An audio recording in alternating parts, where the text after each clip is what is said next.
Hi everyone, welcome to a new episode of Show Me Your Actions podcast by S.Lab. And guest of our podcast is Erki Ani. Erki is the founding partner in the pre-seed Cleantech VC fund, Soundly Future Ventures, investing in impact-driven founders and startups from the get-go. He is one of the founders of the Estonian Cleantech startup sector and has helped the Estonian Cleantech sector develop since its birth. In 2016, he started in Cleantech Estonia as the CEO, leading the acceleration programs for startups. He is also the co-founder of a Little Green Fund and one of the region's first Cleantech specialized accelerators, Beamline, combining a portfolio of 100 Cleantech startups. He is the founder and was the Executive Director of Cleantech for Baltics, making sure that innovation, opportunities, and policy walk the same path. Hey, everybody. This is our podcast, Show Me Your Actions, and our guest today is Erki Ani, who is an investor in a Cleantech and I think has a lot of experience in actually climate tech and being the father of Cleantech in Estonia. So welcome, Erki. Very happy to see you as our guest today. Super glad to be here. Thanks a lot for inviting, Julia. Sure. So I will start with actually discussing the Estonian startup ecosystem, and you probably that better than me that Estonia has 10 unicorns already, and among them are very well-known startups such as Skype, Playtech, Pipedrive, Wise, and even Bolt. And I heard that someone says that Estonia has the highest number of the startups per capita, or unicorns, I would say. So do you think there are some conditions or measures that actually contributed to that, to having so many startups and unicorns in Estonia? Yeah, definitely. I mean, per capita, Estonia is number one in many things, right? There's so little of Estonians. Very humble, very humble. That is 1.2 million Estonians per capita startups in the world. I guess we are quite leading in the sector. The unicorns and why, it all boils down to Skype, right? So when Skype started, but then again, why Skype started, it's another topic, I assume, because, as most of the Eastern Bloc countries, previous countries, Estonia also gained its independence. And at some point, we were always Western focused or Western faced. So, there were people hijacking the antennas to broadcast Western TV shows into our homes. You had those smuggling of, Lee Cooper jeans and these kind of things. But that was, of course, way back. So we were always very ambitious to get more or to become more Western. Very thriving people, business-minded as well. And I guess there's no kind of straightforward logical explanation on why did Skype start. The fact is that, yes, one of the Skype founders was Estonian, and then after the successful exit, or even two exits of Skype, the money started flowing back into the sector. Some things that also support the very IT or digital nationness of Estonia is the fact that, around when Skype exited or started to pour money back into the sector, we started developing our IT knowledge, IT education. So we have this thing called Tiger Jump or Tiger Leap. I don't know how they call it. Anyway, it was so that all the pupils in the schools could gain access to computers, again, to see the world, to access the internet, what else is there out there in the world. So it was a kind of very fast-paced development. So the Tiger Leap was supported highly by the government, by the nation, and then everything scaled. So the IT knowledge, IT education was taught across the nation. We were also the first country to establish 100% smart meter coverage, like for electricity, to understand the consumption, the production of electricity in Estonia. So that makes a great test bed for novel innovation in the energy sector, for example.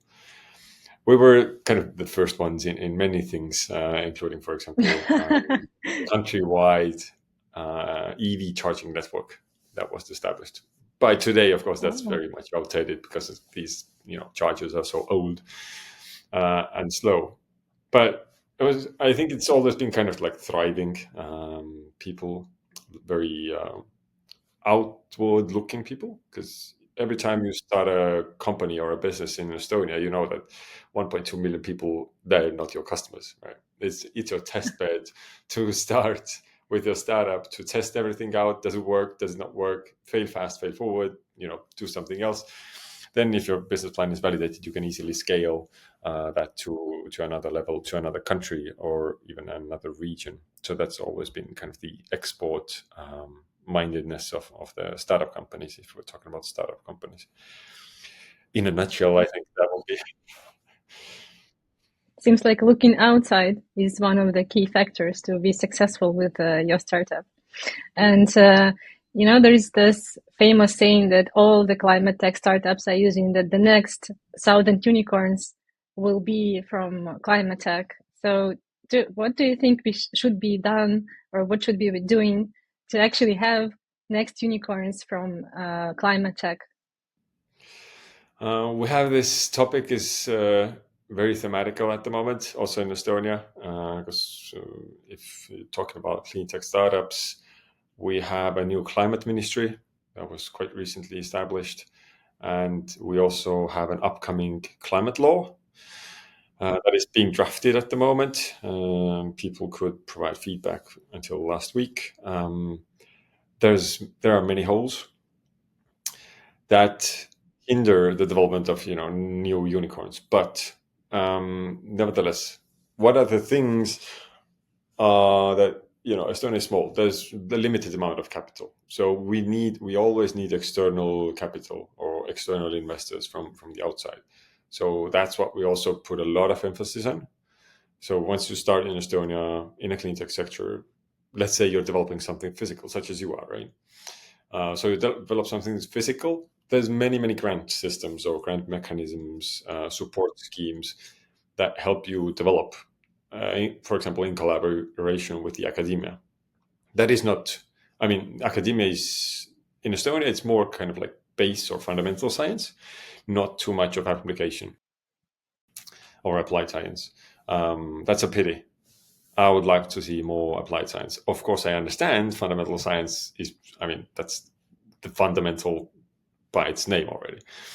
You couldn't have any applied science if you don't have fundamental, but there should be more focus on that. And fortunately, there are quite a lot of support mechanisms that support bringing fundamental science into applied science, if it's applicable.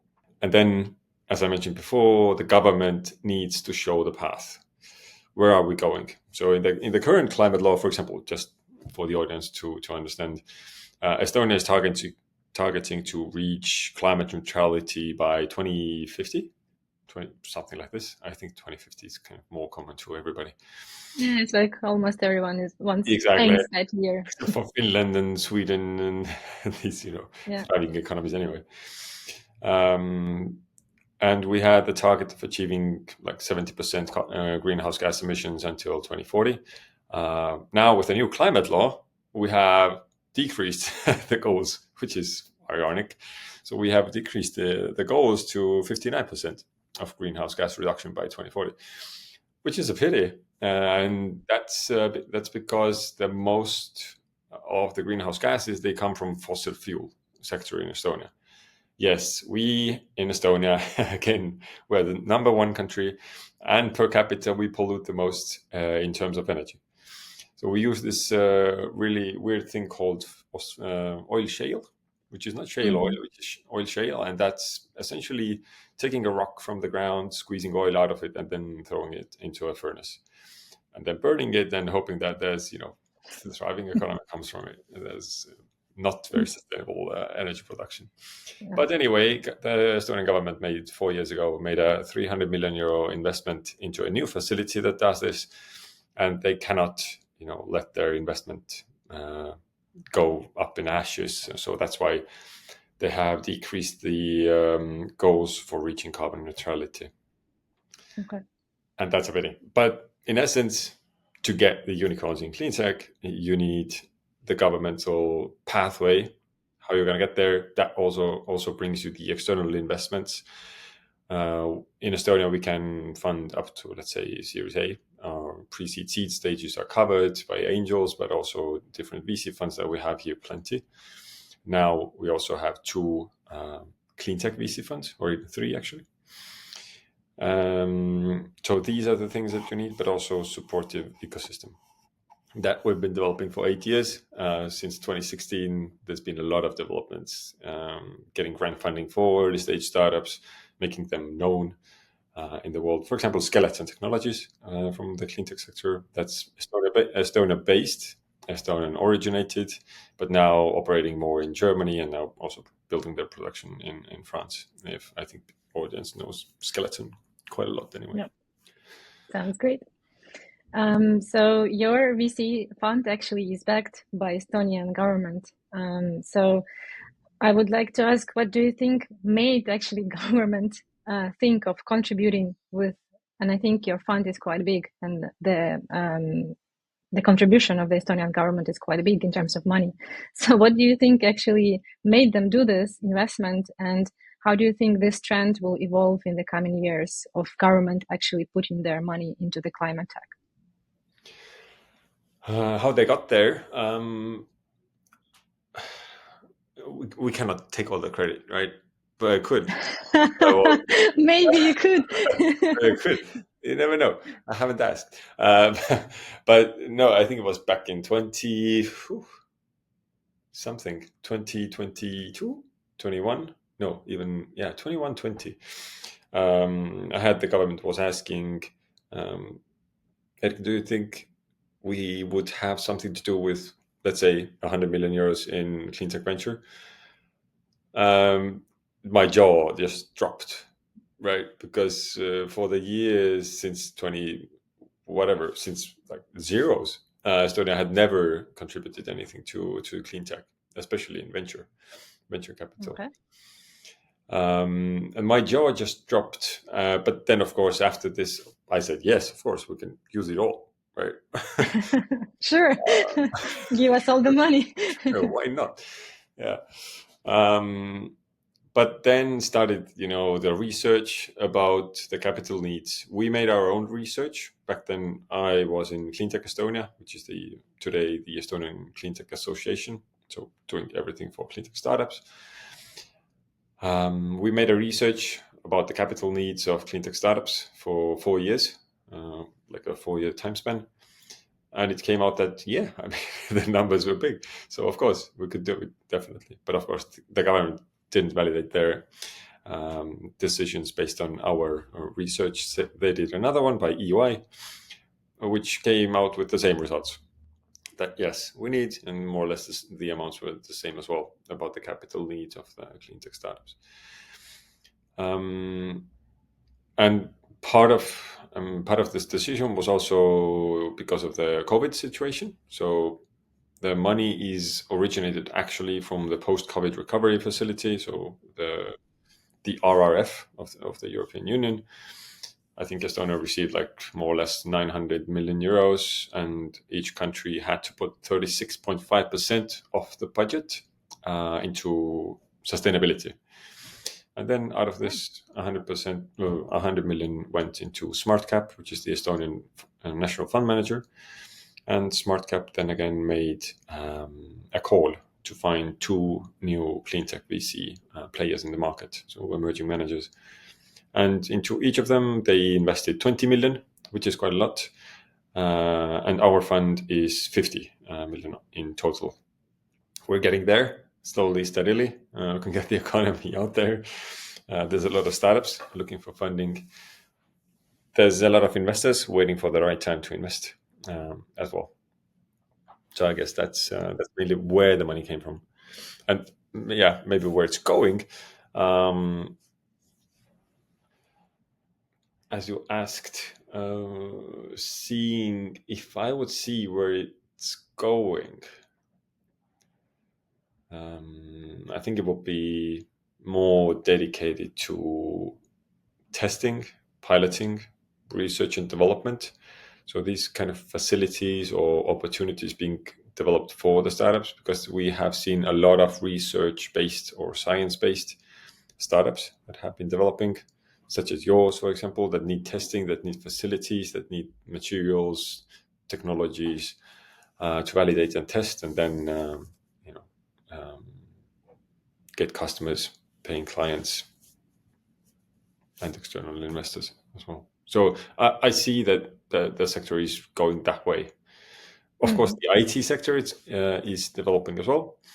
But in Estonia, approximately, let's say, 60-70% of the Cleantech startups, we have 130 of them, are developing hardware solutions. And that's across the Baltics. It's more or less the same, like 75-80% of the startups are developing hardware solutions. I guess this is the big trend in climate tech, or maybe not even a trend, but that's how climate tech probably works, that you have to develop hardware. And then maybe in 5-10 years, we'll see more software based on that hardware. But this is kind of baseline that we have to do first to do the hardware. We live in a hardware world, right? Or a physical world. Of course, you do need software. You need to optimize production. You need to, make energy consumption more efficient. You need the demand response and everything. AI helps a lot in this field as well, of course. Yeah. Oh, finally the AI topic. Let's spend too many podcasts on AI and clean tech. Yeah, exactly. So yeah, I think with Climate Tech Estonia, with Beamline, and now with your VC, you've been through many clean tech startups. You saw all of them, and of course, you've been choosing them, which ones you want to accelerate, which one you want to invest into. So what are like the important factors, or how do you evaluate those startups, and how can you actually evaluate them aside from the financial numbers?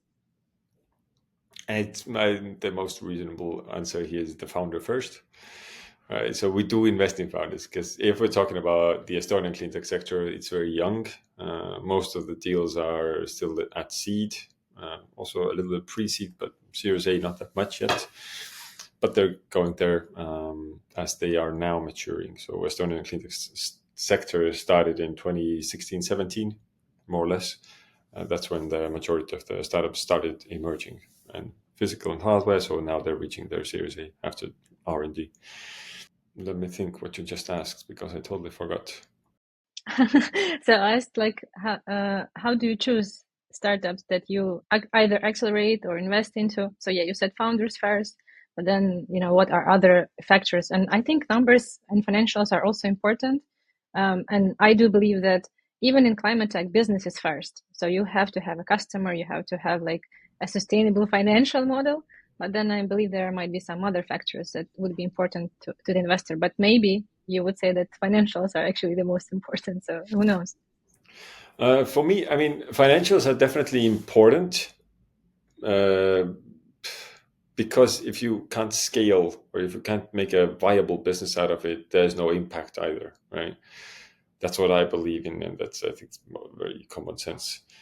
So yes, the cleantech startups have to be well operating with their financials. They have had to think it through, the whole business side of things, how they scale, where is their actual target market? Do they have to produce in Estonia? Mm-hmm. Can they start producing in their target countries when it makes more sense?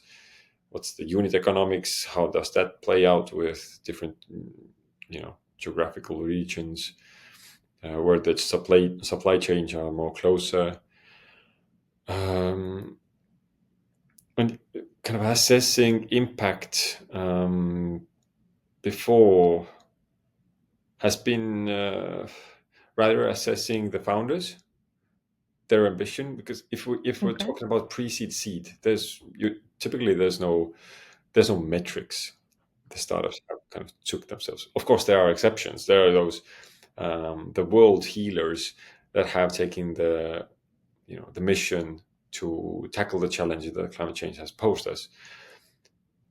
But typically, there's not. Usually, the founders or people have found some kind of a solution that is more efficient, more fast, more optimized, uses different alternative input material that doesn't pollute, and have started to generate a specific product or a service out of it, and they don't think about the impact that much. But when they reach to our doorstep, then by that time, of course, they have thought of something. Why should they be clean tech, right? Or are they clean tech? And if they have already reached to our doorstep, then they have some kind of cards to pull from the pocket as well regarding that. And that usually is, there are some alternative food producers. Then it's saving land or land usage minimization, water usage minimization, more healthier products, and so on and so on. I think there's many, because for us, cleantech is energy, mobility, novel materials, agriculture and food tech, resources in the environment, and then IT and ICT sector as well. So there's many sectors, and each of them have different value propositions. So in a nutshell, impact assessing impact on a very early stage isn't too much standardized. However, we do seek for impact. I mean, we wouldn't do it otherwise. And while we invest in some startups, then we seek within 12 months, the first 12 months, we will look at the impact metrics that we will have to be looking more thoroughly into, because that would make the startup ready for the big players in the cleantech VC sector, so that they will already be prepared. Yeah, that's a good point. And actually interesting how you said about founders.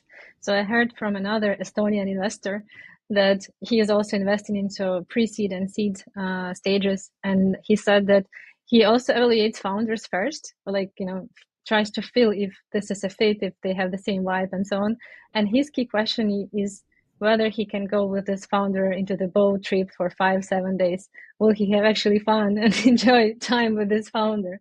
So I guess it's something what you said as well. It's about personality as well. It's not only, of course, numbers impact everything, but it's about the team and the founding team. It is. It is very much about that, because there's a cliche saying that VC startup relationships are kind of like marriage, but worse. But worse. I haven't I heard mean, this part.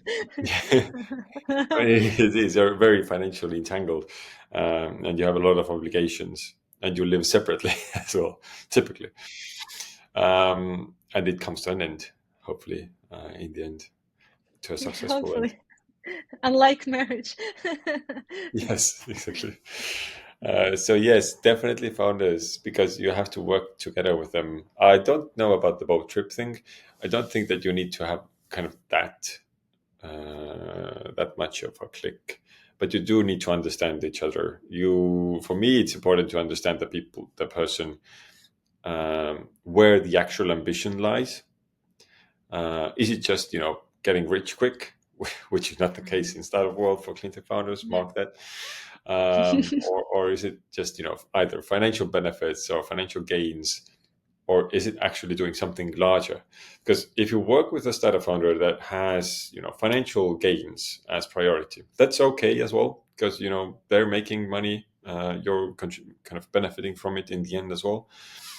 But you can make it more thoroughly, so you can have those founders that are visionary aligned, as well as understand that in order to make impact, you need to scale, and to scale, you need to have your financials in order, and scale the financials as well. So if you have this visionary founder, he or she will work with you together, kind of like side by side, writing opinion articles, having their voices heard. That all contributes to the either regional or local cleantech sector development, so that there would be heightened awareness about these opportunities, more and more money flowing into it, more and more industries, companies, the governments are hearing this, the advocacy things, and then kind of targeting more and more into how can we contribute as the customers, clients, industry, the government. So for me, that's kind of the founder perspective.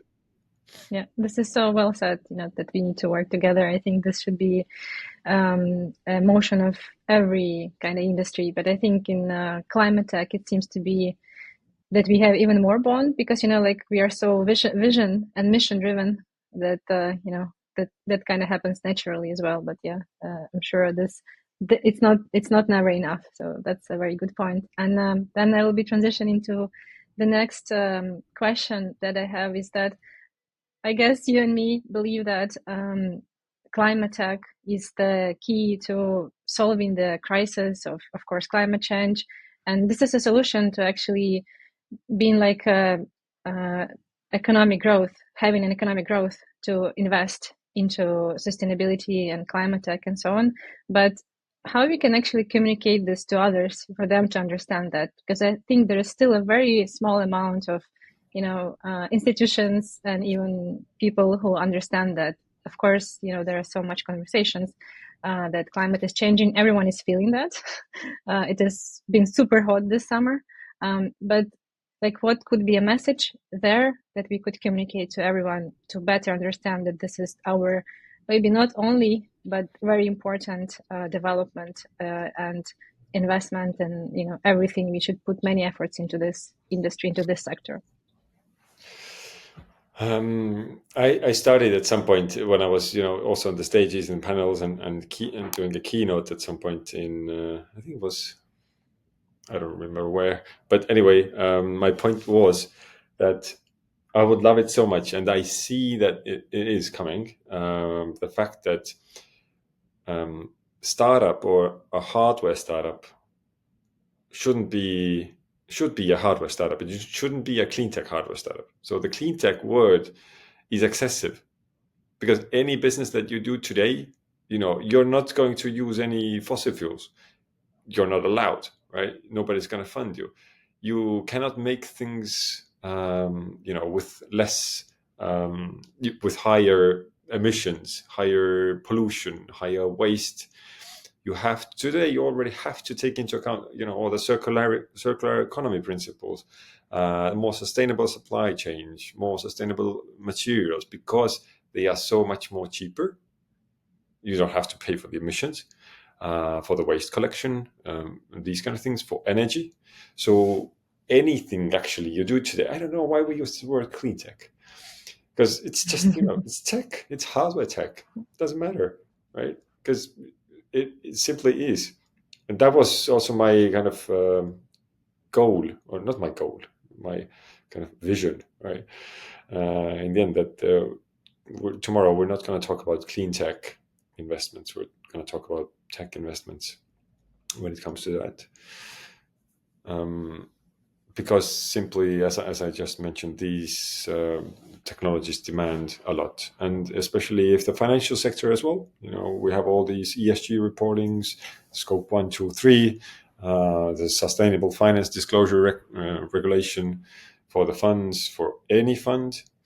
So everybody has to take into account that all the investments they make, they have to, they don't have to be sustainable, but they cannot be polluting. They cannot, how they call it? Yeah, do no significant harm. Do not do Right? harm. Yeah, Yeah, not ENSH. So everybody has to comply with that. And if you don't do any significant harm, that I can't say that you're a clean tech startup, right? That's a thing nice, but that's a sustainable investment. Should be. Yeah, totally agree with that. That should be a norm, kind of. That's I think what you're Exactly. saying, that there should not be difference. Yeah. Exactly. And I assume that you understand, you of course understand, but you see that as well.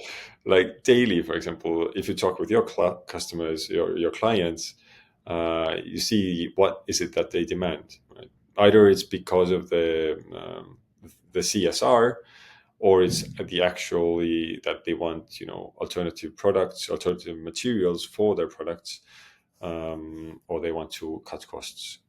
So the kind of your customer funding might come from different sources, but in the end, still comes from the customer. Exactly. And these are actually all like the factors that you mentioned, that these are what play the key role. So, and I see different types of the customers. So like with small, medium businesses, I see more often that they just want to start more sustainable and like not in terms only climate tech, but overall. And this is kind of in their brand DNA that they want to work with